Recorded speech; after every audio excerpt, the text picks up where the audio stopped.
sampai 20 atau tidak. Wa in tuyuqinat qillatuhu qablu.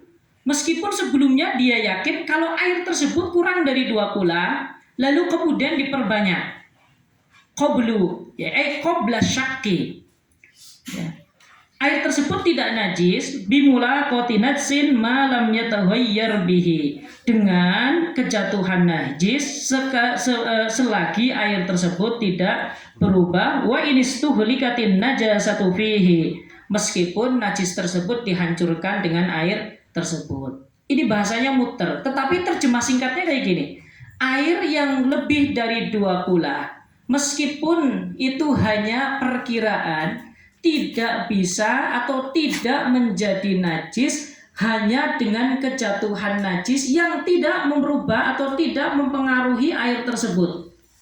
Ya, tidak merubah air tersebut, yaitu berubah salah satu sifatnya, baik bau, kemudian warna dan rasa. Maka tetap air tersebut kalau lebih dari 20 maka dihukumi suci.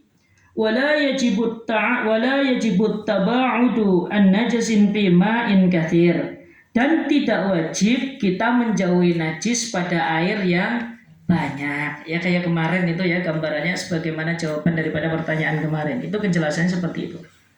Walau bala fil bahri masalan. Ini gambaran tidak wajib. Jika ada orang kencing di laut, contohnya fartaba'at minhu rahwatun, kemudian muncul dari air laut tersebut gelembung-gelembung.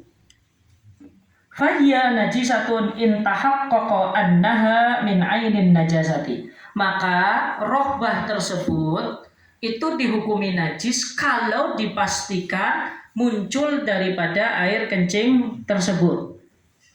Au minal mutaghayyiri ahadi awsafihi biha, atau gelembung tersebut muncul dari air yang memang telah mengalami salah satu perubahan di dalam sifatnya, baik rasa, bau ataupun warna.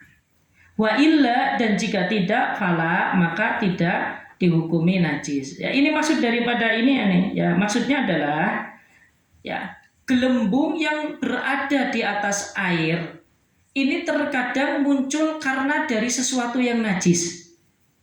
Jika gelembung tersebut muncul dari sesuatu yang najis, maka itu dihukumi najis.